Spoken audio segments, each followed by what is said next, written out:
breaking in from the future right now. I cannot tell you, because I've lost count, of how many times I've shot this video exploring the blues and greens. A lot, and you're going to see some of them here. So this is what I've decided to do. I'm going to show you the introduction of my first try, and then I'm going to show you an abbreviated application. For me, the goal is to determine if this palette is something that I want to keep, right? It's the blues and greens that I really love and that make it so unique, but can the blues and greens be used on a daily basis, or are they really more night looks? Even today, I applied this, and by the time I got to the foundation, it had faded on my eyeballs. Now, so without further ado, let's segue back to the past. I'm the Hooded Lid. Welcome to my channel. Today we're going to do the Natasha Denona Metropolis palette again, and today we're doing the blues. The blues are the ones that scare me the most because they are so dark. I think if you're, I'm going to be honest with you, I don't want age to impede anything that I do, but these dark blues are very difficult for someone who has less than perfect canvas, let's say. Meaning, you know, puffiness, any signs of aging. I mean, I'm just going to set it out there. This is something that looks good on girls who are taut, and I'm not. So I'm going to try one look. With the other things that I've done, I did the green, I did the gold, I did the orange, and I kind of did two looks, like an everyday, and then jacked it up a little bit. For this one, I don't think I can jack it up a little bit because just the very nature of it is jacked up already. So what I'm trying to do is tone it down a little bit so I could actually wear this maybe, if not during the day, then at night. So these colors, while I love them, they're very difficult for me specifically to work with, and probably for people who have the same kind of issues I do.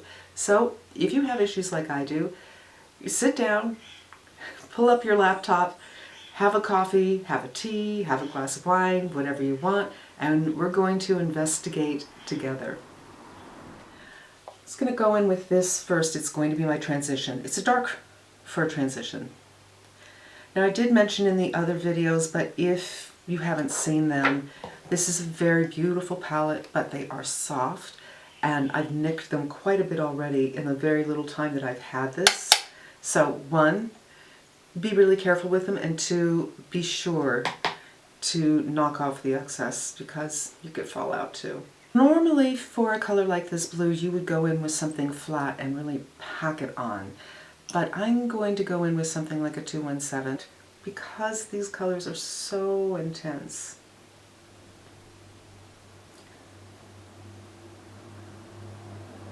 I really feel like I need to have as much control as I can to make it work for me.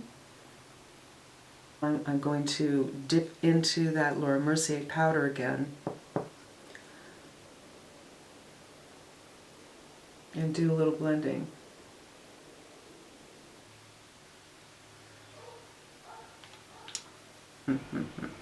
I'm thinking, I'm trying to figure out what do I want to do here. It's a tough one. I knew that these would be a challenge for me because of my hoodedness, so I'm going to go in this one right here.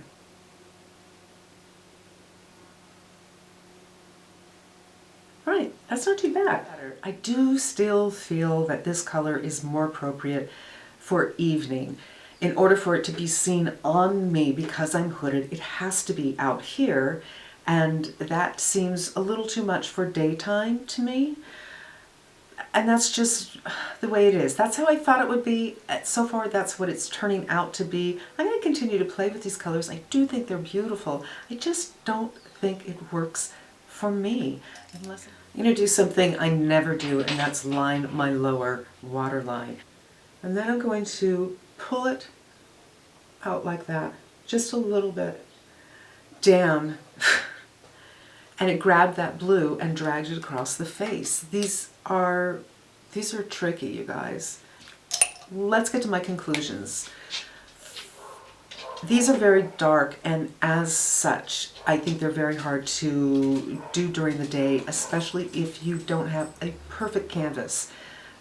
These are an unusual color and have a graininess underneath them, and they're not flattering on my skin tone, I don't think. I mean, I feel like I'm totally vibing a 70s look right now. I don't mind it, but it's a look. You know what I mean? This is not every day. This is something. I think you need to be pretty skilled to work with, and if you're not skilled, to be incredibly careful and very slow, and have some baby wipes or, you know, some towelettes right here to clean yourself off after everything you touch. I'm just saying, these are tricky. These are tricky, and if you're new, play with them. Don't pick this up when you're on your way to do something. If you have an event coming up where you want to wear this palette, explore with it a couple of times and get a game plan together, because this could be like, oh, I only have 20 minutes to get ready, to you in tears with this all over your face, calling somebody saying, I think I'm not going to be able to make it tonight. And you don't want your makeup to ruin your social life. It's supposed to kind of, you know, make you feel confident within your social life. But I have to say, I don't see myself using this palette every day. It has a lot to offer that isn't necessarily my speed, and I'm okay with that. I'm okay with going outside my box. I want to. I'm tired of, you know, doing the same thing, even though I'm doing the same thing because it's actually flattering. So this gets me outside my box a little bit. But to be honest, I don't think I will turn to this as often as I turn to this, or as often as I turn to this. These are the ones I use a lot. They're still going to be part of my daily. And here's some footage with some problems I've been having. This moves around a lot. It's kind of fallen away. And as I open my lids, you might get that stripe during the day. How to make this palette work. How to make the dark colors in this palette work for daytime if you are hooded. And I think it's kind of a challenge. And some more footage with some problems. Alright, you guys, I just put on my mascara, and as I did so, I saw that a lot of the shadow, I packed this stuff on. I packed it on over this and this, and it's gone. Maybe it's just me, but I don't know. I don't know. I don't mind the look.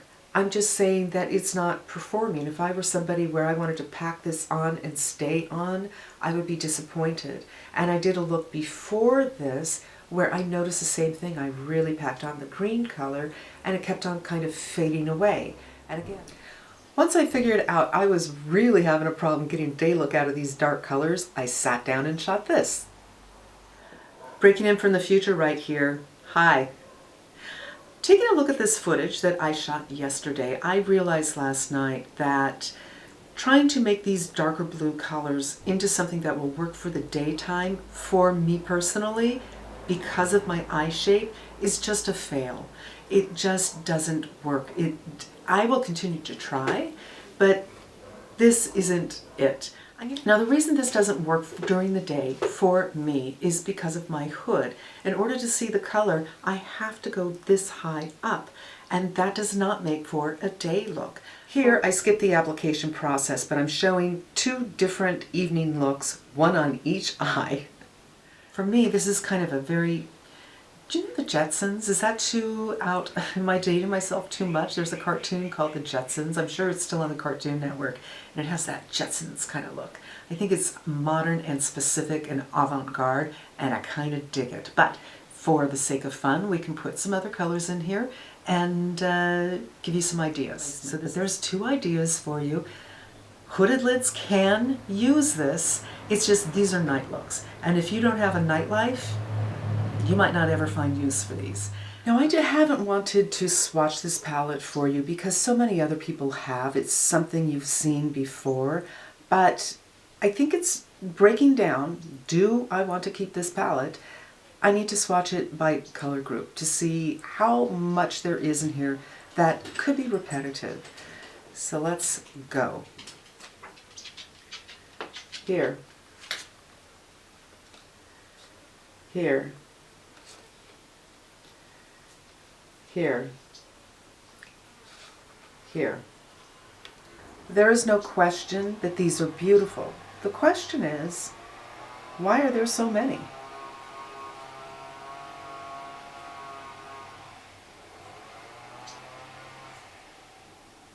Browns, here, here, here. Again, browns are very useful, and these are nice, cool browns. I really, really like them. I can understand the variation between these, but I think it's worth noting this isn't the only brown group in this palette. There's a lot of browns. Oranges and coppers. Let's go here, here, here, and here. Now there are definitely variations in here for me to justify them, except the truth is, once these are all blended onto the eye, I think it just kind of gives the same effect. Let's go for the cooler browns. Here, here, here, and here. And these browns have some green in them. Again, these are lovely colors. They're not as repetitive as the golds. I don't know, to me, the golds just don't need repeating, and I get it. These are kind of greenish browns. They're very pretty. But are the differences so subtle that it really doesn't beg them to be there? I don't know. As far as transition shades, for me personally, there's only two. That's this one, and they're incredibly similar. You could certainly do the warm browns and the green browns, but they're pretty dark for a transition shade, I think. So let's look at the transitions. One of the oranges is matte too, but I don't know if I would call that as a transition shade. So here are your transitions. You have a warm brown, a greenish cool brown, and two yellows. One's a little beige and one's a little mustard. I don't think that's enough for me for variety. And now I want to do some of the blues. I'm not doing every color. I'm just kind of breaking down some groups.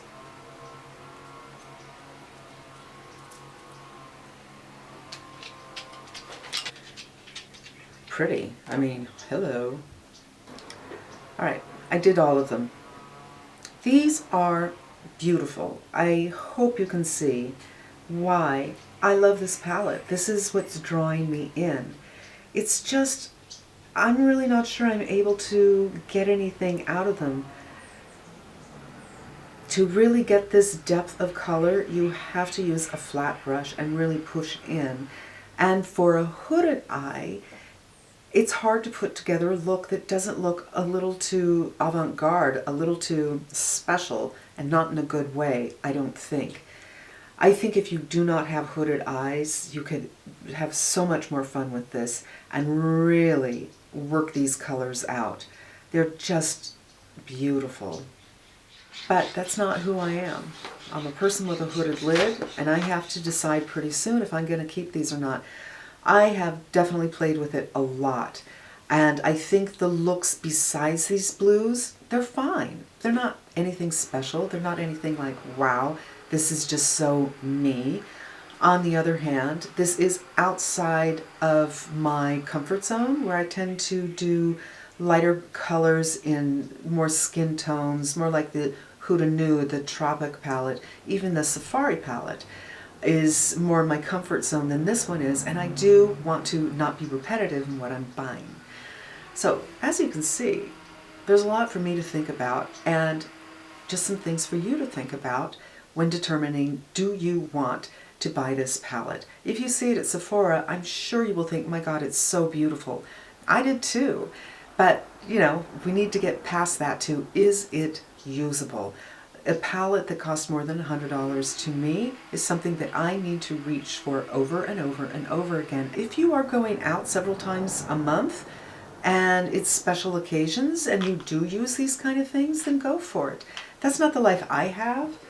And when I do wear makeup to parties and whatnot, I always kind of get people making comments about it. And it's not that I mind it, but I'm the only person in the room who's doing that. So you kind of have to also consider the people that are your friends, that you're hanging out with, who you're likely to meet.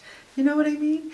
If you're just doing it to play and you have the disposable income to play for $130, then go for it. Anyway, that's going to actually finally wrap it up for me and the Natasha Denona Metropolis palette. I have done several videos by now, and I hope they've given you some ideas of what you can accomplish with a hooded lid, what kind of daily looks you can get, and what the challenges are, and what the, weighing. Is there too much repetition in here? Am I really going to use it on a daily basis? Is this something I'm going to be so grateful that I have in a year, or am I going to look at it and roll my eyes and go, wow, ugh, I should have done something else with that money? Thank you so much for visiting me. I hope you watched the whole series and got some ideas. I hope you come again. In the meantime, I'm wishing you a great day.